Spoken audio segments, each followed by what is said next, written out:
Hello and welcome to B&D Now, a podcast about independent game development. I'm your host, Tobiah Marks, and with me today is Katie Welka. Hi. And we're going to be talking about working from home and working from an office, the differences they're in. Like both of us have had a lot of experience in both fields. We're kind of lucky in that sense where, Katie, you work from home right now, right? Correct.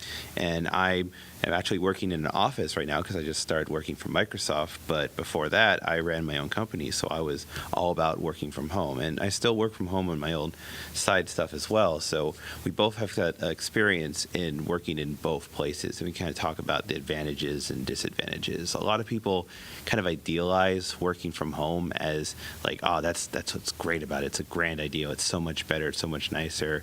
Or at least that's the perception. I mean, what do you feel about it, Katie? Do you like working from home more? Yeah, I mean, coming from an office background, it was kind of my dream is, if only I worked from home, I would save so much time with the driving and you just kind of feel like when you're at the office, you're so far from everything in your personal life that you have to wait until, 6 o'clock or whatever time you get off work in order for your personal life to even exist. All the laundry, all the things that you need to get done can't happen until after that. So I always thought that working from home would be great because I would just be around my stuff. And if I wanted to wake up, run a little laundry, and at lunch take it out, that kind of stuff like that you're doing. And I found that so far I've really enjoyed working from home. I've done it for about 6 months now.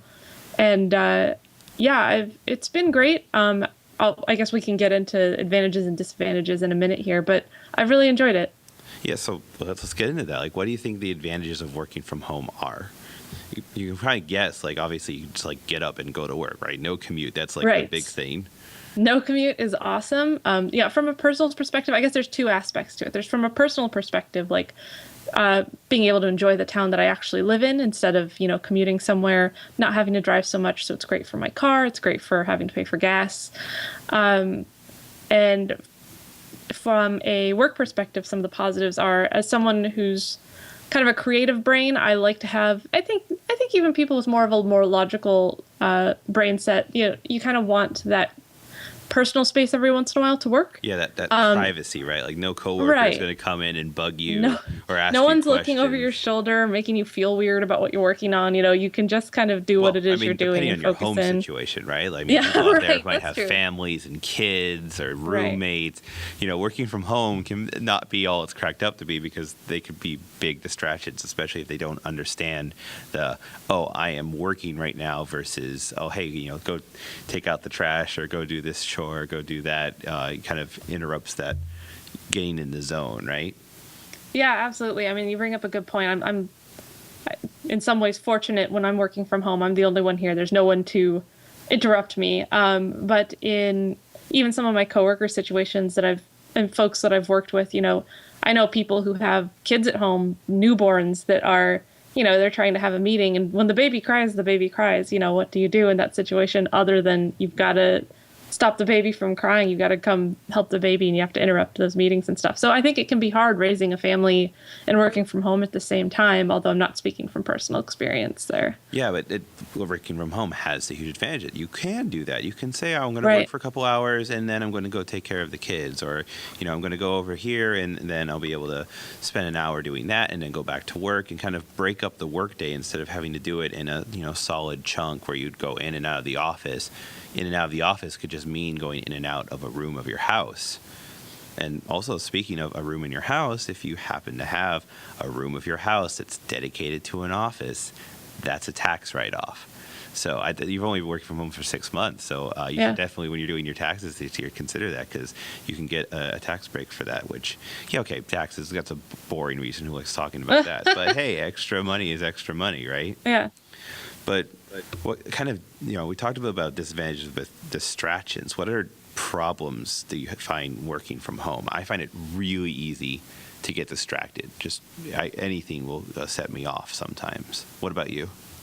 I'm fortunate in that I don't find my home space any more distracting than my workspace at the office. If anything, at work, when other people are talking and other things are going on, I tend to pop my head up and I want to see what is going on. And that's kind of a gopher. And I'm lucky that at home I don't have that as much. I think distractions for me at home are more, or I would say problems for me at home are things like having more unreliable internet. You're not on an office connection, and when your internet goes down, it kind of feels like it's on you. Yeah, Your and internet those went personal down, internet not connections, everyone's. they're not as nice as having the dedicated T1 line or whatever your office might Right. have. Yeah, Probably so it's better than T1 for unreliable. some people. Yeah, and you're probably on a wireless connection if you're like me. So you're fighting with all the other people around you that also have wireless connections, and it can be a little bit unreliable on that front.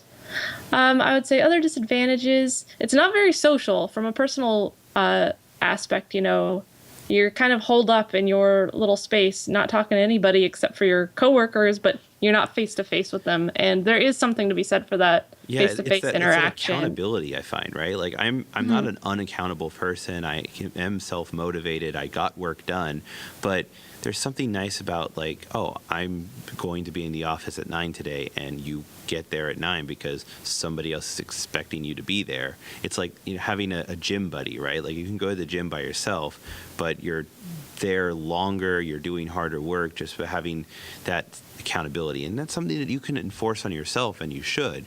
But having an office builds that in right away. You don't need to do any extra effort to make yourself accountable. You just kind of become that way in a social situation of your office mates.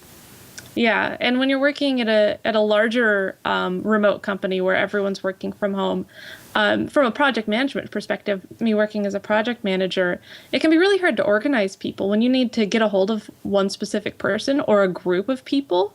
If you're organizing a meeting, even if everybody's got the calendar invite, you can't guarantee that everyone's going to remember or that they're going to show up on time. And I think that's a big challenge when you're working from home and working with other people who are working from home, is being able to get a hold of all the right people to get things done.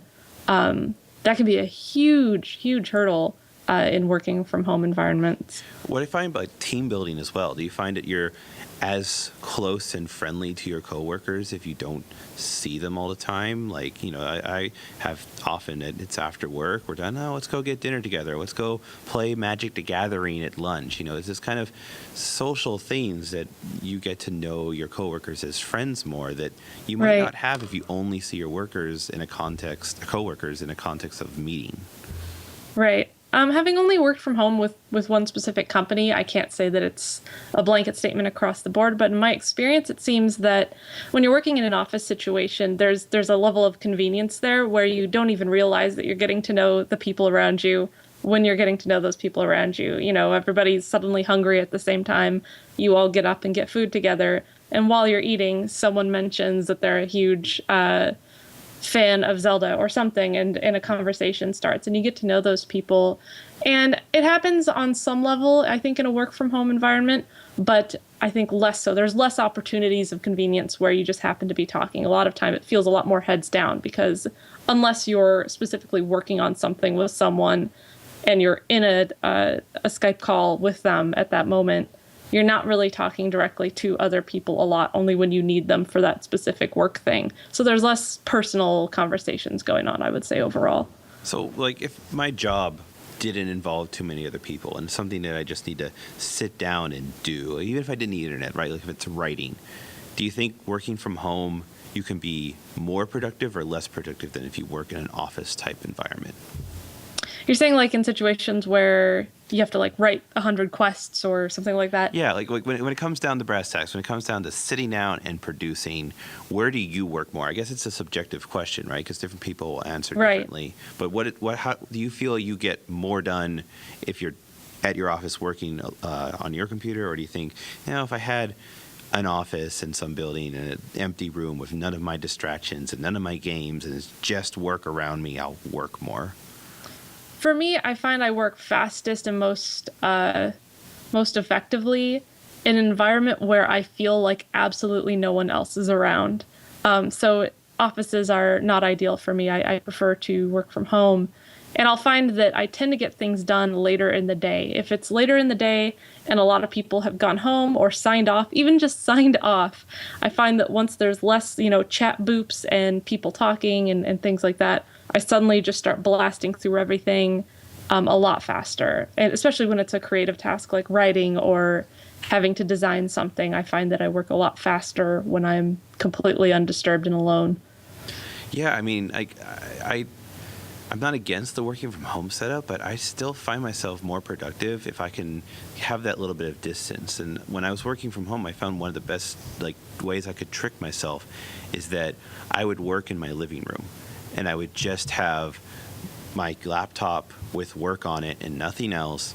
And I had a TV in my living room, but it would be off ideally, or if it was on, it was something like music or some TV show I've seen a million times, and it's just kind of background sounds. And that was the environment that I could get work done in. If I was up in my main computer, that's where I sit down and play video games. That's where I have my Skype all set up and I chat with people. And it was hard for me to kind of have that like disconnect. Like even think I was seriously considering like setting up a separate user account that was like a limited user that couldn't use any apps or any games, just to kind of separate those distractions. I never had to like make it that far. I always had enough self-discipline, but Right. ideally I liked having that kind of separation. I mean, right now I have my work laptop and it's really convenient. All my work's on there. When I'm on it, I'm working. I don't play on this computer.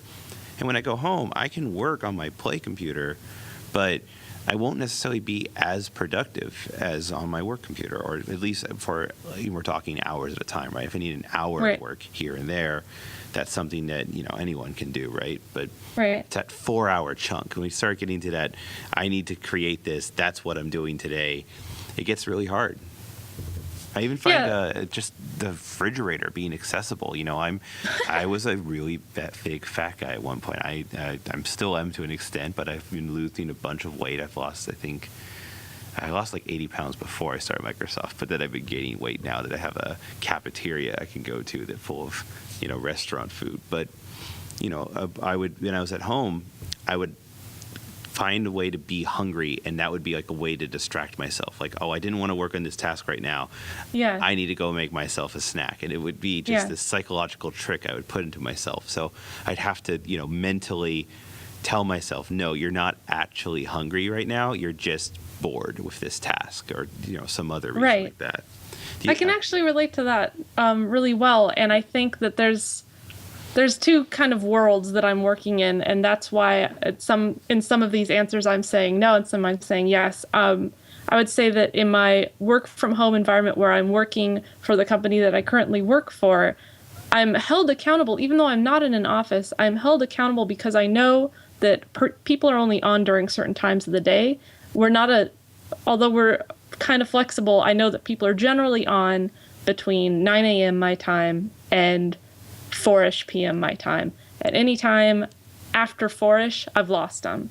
I really need to talk to the people that I need to talk to and get the things done that I need to get done during that time, or I'm not going to be able to do them, And with your I will position, fall behind. it's all about interacting with those people. So it's Right. very easy to So block out. that That's holds the me time you very need to be. accountable because I've got a ticking time bomb. But in personal projects where I'm, let's say, making a Twine game, or I'm doing some sort of indie development, or maybe I'm just writing a story, I absolutely relate to what you're saying. It's all self-motivation. There's no one else but me driving me to do this. I have no other guilt but my own.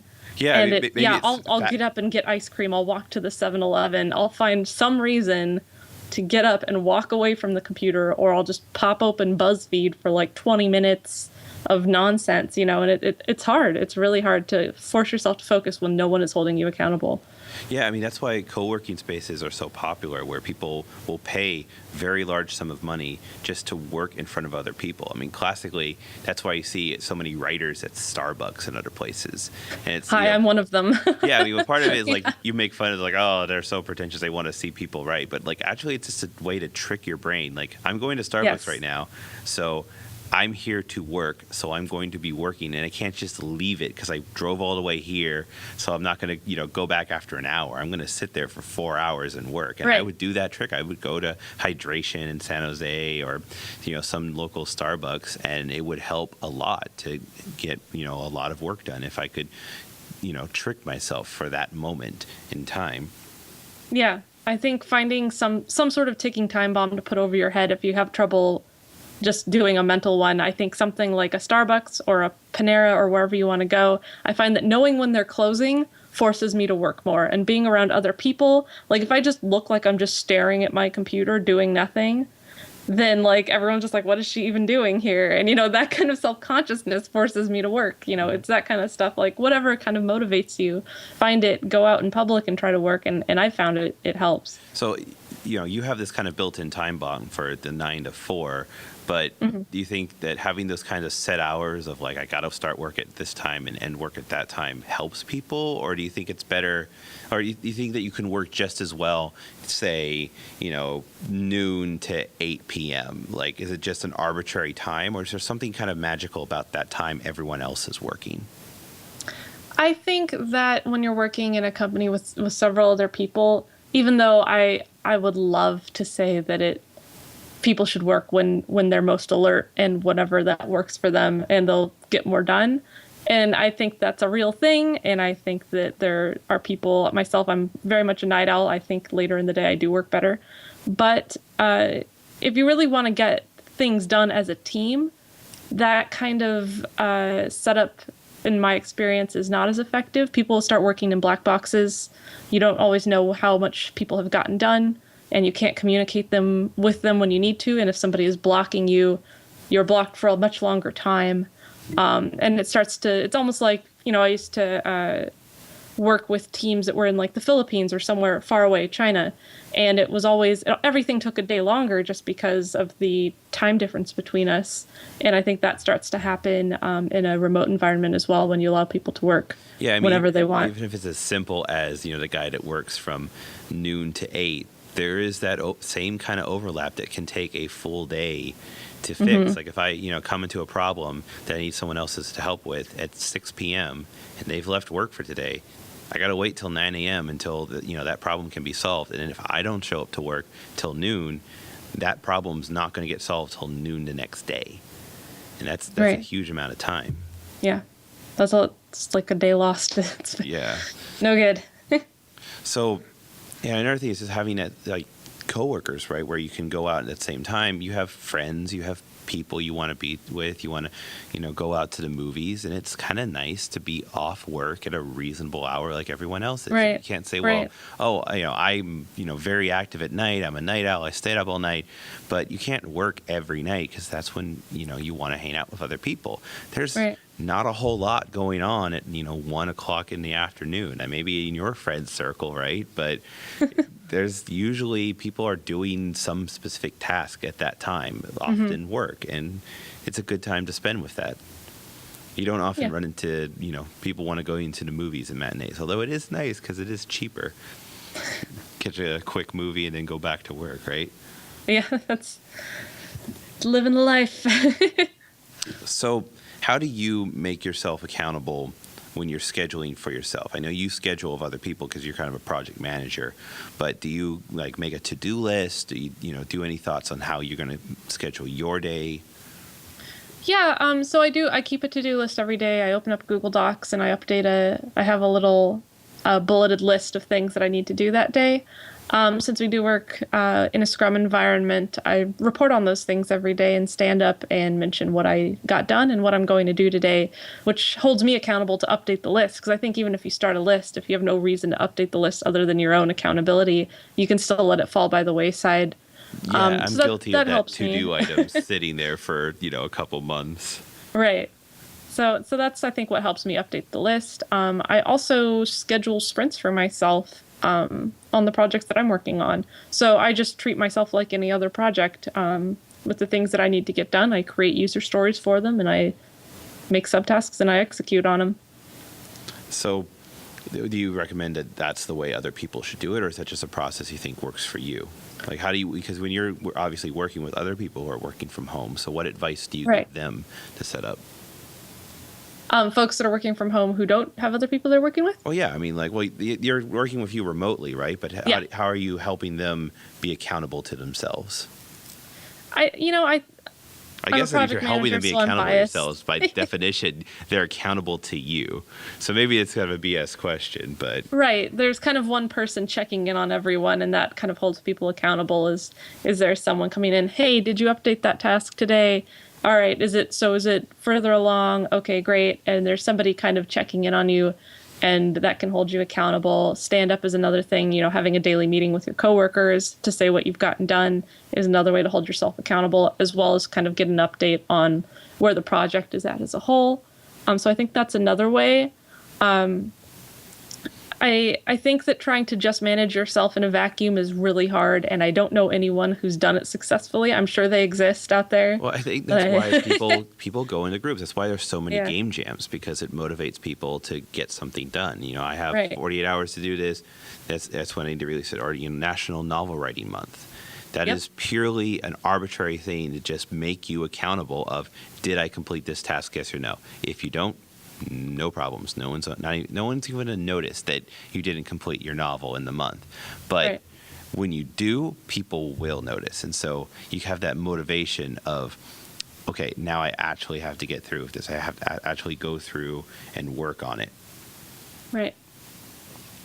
So what about I mentioned before those co-working spaces, and there's places that you can go and they'll sometimes charge $100 a month or more just to give you a table and internet access, which you have at home, or you could get at, say, a Panera. It's going to be a little bit more reliable internet than a Panera, and there's going to be other people working there. Do you have any experience in working in those kinds of places? I never have. I used to live across the street from one, and it always interested me, but I never actually went in. I'm not sure it's worth the subscription fee, if you will. But I would say that I've always felt like it's a little bit dicey to go work at the Starbucks or the Panera.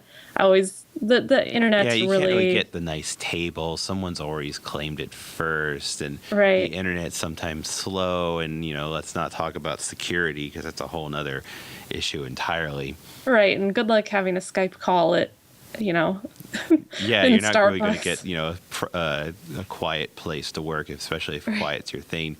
I also find that a lot of people who go to those are more into networking. They want to talk to their neighbor, which, if that's what you're looking to do, that's a great place to go. But if you don't want to talk to other people, you just want that table and distraction-free environment. Yeah. Co-working spaces are not really intended for that. They're intended for you to kind of get to know your fake coworkers, right? The people who are working next to you, even though they're not working with you. Yeah, that's interesting. I've never been to one, so I really didn't know what to expect. Well, I'm sure everyone's different, right? The different spaces Right. will have a different culture and a different vibe to it. So it's really hard to generalize them. So I don't want to turn people off from co-working space. I've been to a lot of them. I'll, even shout out in particular, the Hacker Dojo here in the Bay Area is awesome. I love going there. It's always super friendly. The people there are super nice. But, as I said, that sometimes it's not the best if you want completely distraction-free environment, because there's a lot of cool toys. There's a lot of cool people there, and there's usually events going on. But it kind of gives you that office environment where you can see the same people every day. You see people working. You can talk with them about their projects. They can ask you about your project. So you tell them, oh, I didn't get any work done today. You kind of have that social doubt of, oh, I actually need to do something, because the next time I see that guy, he's going to ask me how it's going, and I should have some progress. Yeah, and I think there's something to be said about, I've done a lot of office environments, and you kind of get your work family.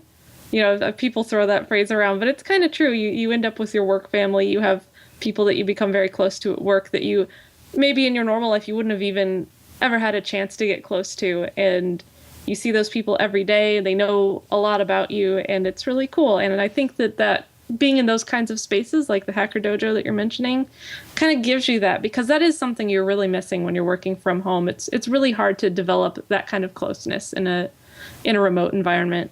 So how do you do that, since you're in a remote environment? How do you communicate with your team? Like, is it just IM chats throughout the day? You have meetings. Is there anything else that you do? So we do have a chat program, and that has different channels for all of our different projects that we can chat in, which is great. There's also a water cooler, which I would recommend, where people can just talk about the latest Miley Cyrus scandals and whatever they want to chat about. And there's also voice over IP, so a lot of people stay logged in that throughout the day. There's not a lot of just fun chatter going on in there. It's, like I said, it's mostly heads down, but that's a good place when you do need to talk to somebody and you're not really wanting to type, Because sometimes it's just faster to just talk to someone really quick. Then I think the voice over IP is a really good Are most of your chat opportunity rooms for that. text, and then there's the one VoIP room, or do your kind of chat rooms They're have voice? separate. Yeah, Separate programs. Interesting, because I much prefer voice over IP, and I know when I was working with Angelo, sometimes we leave Skype on for 6 hours, but we're a 2-person team, Yeah. but we just would be connected, and so we could say something about what was going on, like, oh, I worked on this, or oh, I'm having a problem with that, and just having that kind of constant on connection was nice. Yeah, I think that's very personality dependent based on my experience so far. I think that some people work better that way and some people are much more distracted by it. That makes sense. So, what mistakes have you seen yourself or others make when they're working from home? Like, what problems or easily avoidable things that are most common? Communication becomes much more difficult than in an office environment. You can't get up and go ask someone a question. Like I was saying, there's like time differences where often you'll go and try and talk to someone. Turns out they're not there, or maybe they're just AFK because people have other stuff going on in their lives. So it can be hard to get a hold of people. That slows things down. It can block you when you're trying to get something done. I think that's really hard to overcome. Again, like I said, the meeting stuff, it can be hard to get all like 10 people or however many you need into the same quote unquote room, like voice over IP channel at the same time to talk about something. That can be difficult as well. I feel like I've hit on all these problems, so sorry if I'm repeating myself. But also the black box thing I was talking about, where sometimes people end up working in a vacuum, and they go too long without their work being checked, and no one's really sure how far they've gotten. And maybe they've gotten really far, but then you actually get to see what they've done, and oh my they're not gosh, really communicating with the rest of the it's not team. what anyone wanted, So there's definitely where you have to be very vigilant about communication, much more than in an office environment. I've found. I'm absolutely guilty of doing all the above at some point. I think when you've worked from home for long enough, it's, even though you think about it and you're not supposed to do it, you do it anyway. It's like I'm talking about with the food thing, right? Like I Right. know it makes me sound just like sad and fat guy, but you totally just eat to not work. It's like, I'm really hungry right now. Of course I'm hungry. You don't think that, it's anything else, but you just have to assess yourself and go, no, I'm just ate. I'm totally fine. It's just something to stretch. And, maybe other people, it's smoking a cigarette or chewing gum or checking Reddit, right? There's Facebook for me. It's just like if I'm trying to write a story or do something on my own time. If Facebook's open, God that forbid. Addiction center, right? Like, man, those Facebook games are probably especially bad for this, right? If you're,